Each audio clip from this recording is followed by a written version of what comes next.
E aí, TDAH, imagine você vivendo relacionamentos saudáveis com maior aceitação entre vocês, sem brigas por esquecimento, comunicação ruim ou falta de organização. Você pode aprender tudo isso no Clube TDAH em Ação, a caixa de ferramentas para o TDAH. Confere no primeiro link da descrição.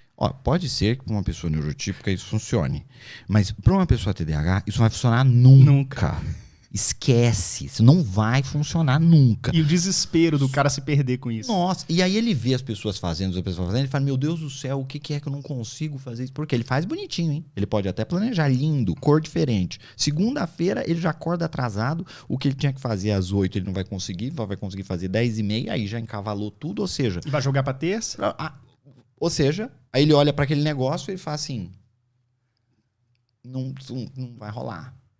E aí ele faz isso 1, 2, 3, 4, dá murro em ponta de faca. E aí, o que eu falo pro pessoal, inclusive uma dessas coisas é isso. Eu falo assim, olha, esquece de fazer planejamento da semana. Teve uma mentoranda uma vez, nossa, impressionante. Ela mostrou o Google Agenda dela, 6h30 yoga de amarelo, 7 horas ela ia fazer o alongamento, 8 horas ela tomava o café da manhã na varanda. Olha só, é bonito, todos os dias da semana, assim, tudo colorido, aí não sei o quê. Eu falei, mas gente, você tá fazendo tudo, não preciso. Aí ela falou, não, sabe o que é que não tá funcionando? Aí eu falei assim, mas não tá funcionando o quê? Ela falou, nada. Eu falei, mas você tá tentando desde quando? Ela falou, 2 anos que a minha agenda tá assim. Aí eu falei, entendi. O planejamento tá bonito, tá ali, todo dia você olha, todo dia você vê que você não tá conseguindo fazer e você tá se lembrando todo dia que você é um fracasso. Você tá olhando todo dia pro que você não faz. Esse estímulo é péssimo. Ele não vai te ajudar. Você vai se sentir num lugar muito pior, teu estado interno vai ficar muito mais massacrado e o teu comportamento, por consequência... o piripaque do Chaves, cara. É aquele momento que você vê assim, eu já sou fracassado. Aí eu peguei um curso de como montar um calendário colorido. Aí esse calendário colorido, quando não funciona, funciona 2, 3 dias, até você se embananar. Aí você fala assim, pronto, não sirvo pra nada, eu vou sentar na cama em posição fetal e chorar, que me resta fazer. É o que TDAH muitas vezes faz, cara. É exatamente isso. O que acontece? Ferramenta neurotípica pode ser que algumas coisas funcionem, porque somos todos seres humanos, algumas coisas vão funcionar. Só que tem algumas coisas que não vão funcionar. Então, tem que mudar. Mas até eu descobrir que eu tinha que mudar e como eu tinha que mudar em função de como o meu cérebro funcionava, foi muita peleja. Certo? Exatamente. E no meio de tudo isso tem tratamento que vai, que continua. Tem medicamento que funciona, que não funciona. Tem médico que eu gosto, que eu não gosto. São 20 anos desde o meu diagnóstico até hoje. São 20 anos. Então foram 20 anos de tentativa e erro, de estudo, de mudança, de adaptação, de coisas que funcionavam, coisas que não funcionavam. Deus abençoe. E eu comecei a chegar a algumas ferramentas. Por que eu estou te falando tudo isso? Porque o meu mentor chegou para mim e falou assim, Bruno, mas isso tudo que você faz, como você faz, do jeito que você faz, não é um método? Aí eu falei assim, olha, a gente pode dar um nome do método, né? E por isso que veio o indistraível por conta do método. Eu falei, deixa eu pensar quais são os pilares desse método. Então eu comecei a fazer uma engenharia reversa para entender tudo que eu tinha feito na minha vida, como que eu tinha feito, por que eu tinha feito e por que eu operava daquele jeito. E o que dava certo? O que dava certo e o que não dava certo, por que não dava certo. Eu tive que meio que organizar esse processo todo, porque muitas coisas eram inconscientes, quer dizer, eu fazia porque eu sabia que dava certo. Algumas eram conscientes, algumas eram adaptações que eu fiz de ferramentas que eu aprendi que não funcionavam e quando eu mudei começou a funcionar, eu não larguei mais. Então, tudo isso eu juntei no que eu chamei de método indistraível, porque ele falou, a gente tem que dar um nome para esse negócio aí. Eu estou te falando isso porque o primeiro pilar que eu coloco para as pessoas é autoconhecimento. Foi exatamente o que você falou. Você precisa se conhecer, você precisa entender como é que o teu cérebro funciona, o quanto ele é diferente de um cérebro neurotípico. Porque, primeiro, você não consegue resolver um problema, você não entende. E aquilo te massacra.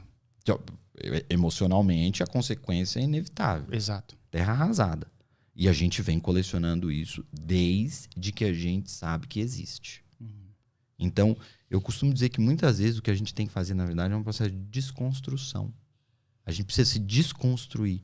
Porque às vezes a gente foge tanto da essência da gente, de quem a gente é, que a gente quer agradar, porque a gente carrega um excesso de culpa que massacra e afoga tudo aquilo que a gente acredita, quem a gente é, que a gente tem que, na verdade, meio que retirar todo esse negócio que a gente colocou nas costas ao longo da vida para chegar na essência de quem de fato a gente é, do que a gente gosta. E você às vezes está habituado e condicionado a esse comportamento de autoflagelação, sofrimento, por fazer um monte de coisas que não funcionam, mas como todo mundo fala que tem que fazer, você repete aquele padrão terrível.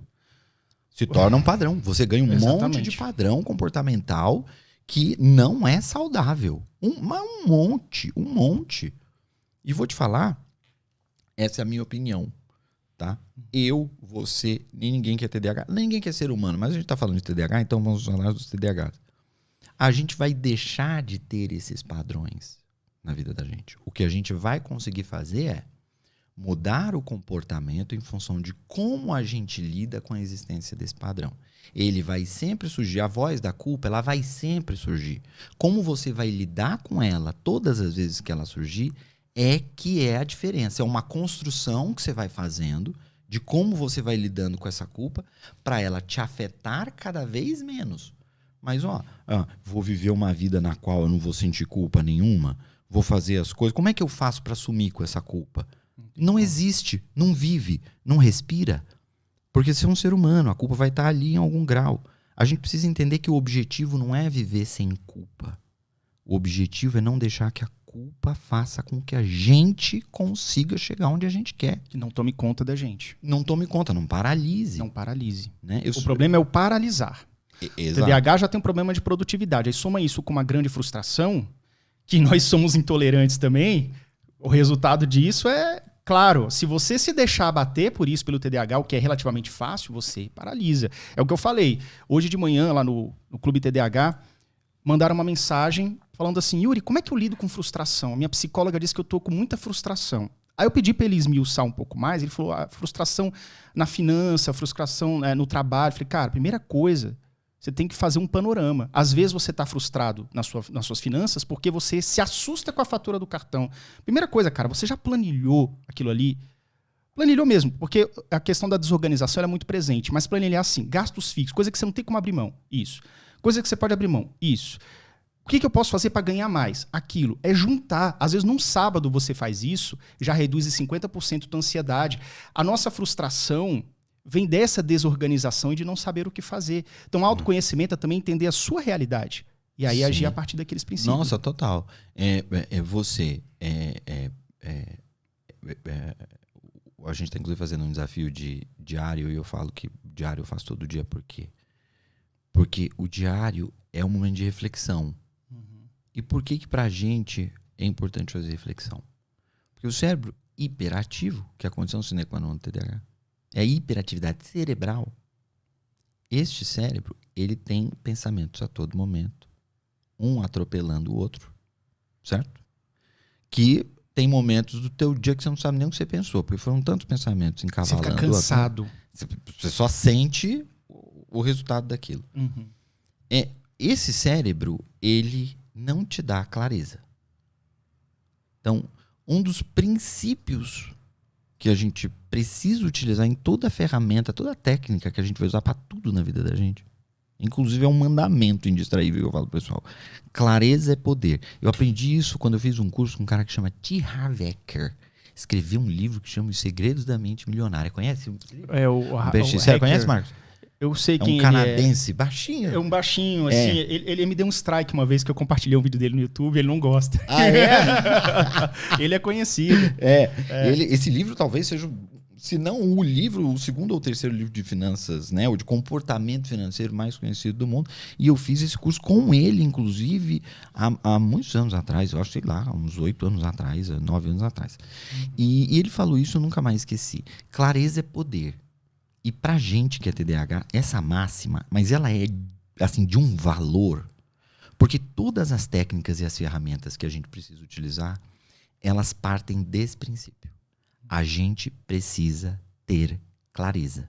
Então, quando você está falando da planilha, lá pro teu mentorando, olha, o que você tem que fazer aqui, você tem que planilhar, você tem que ver pelo menos quais são os teus gastos fixos, Porque você se sente sempre inseguro, você se sente sempre tenso, você se frustra com uma expectativa que você tem de algo que não vem, que é isso que é frustração. Você está esperando uma coisa, vem outra, aí vem aquela frustração. Por quê? Porque você não tem clareza.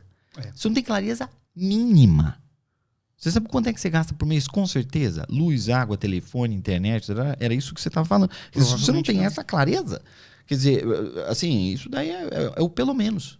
Né? Então, assim... E aí veja como a ansiedade toma conta do comportamento. Ele ficou ansioso por não ter clareza, e aí veio a frustração. Frustração, vamos dizer que é o somatório de tudo que aconteceu antes dele se frustrar. Quando você tem a clareza, você já sabe até o que você vai fazer em seguida. Puta, velho, eu tô aqui, gastando 500 de celular. Eu não preciso. Eu uso 2 GB de internet. Eu não preciso de um plano de 50 GB. Eu posso descartar isso daqui. Nisso você já economizou 700 da tua folha ali. E aí você começa a traçar um plano para mudar aquilo ali. Veja que você não precisa ter o controle total e organização total de tudo. Você só precisa ter a clareza do próximo passo. É muita bagunça na nossa mente. O TDAH, as informações, os pensamentos inundam mesmo. Você agora assim, gostei dessa dica aí, vou fazer aqui em casa a minha planilha. Na hora que você senta para abrir o Excel, você já está abrindo o YouTube, cara. Você já está fugindo com um monte de pensamento. Mas quando você consegue passar o próximo passo, que é ter a clareza, planilhar, imediatamente você já começa a ter ideias para o segundo passo. É assim, cara, é como se fosse assim, você entra num quarto que tem um monte de roupa no chão, um monte de bagunça, não se preocupe em deixar o quarto um brinco, se preocupa em tirar a próxima peça da frente para que você atravesse o quarto, entendeu? É mais ou menos essa a metáfora.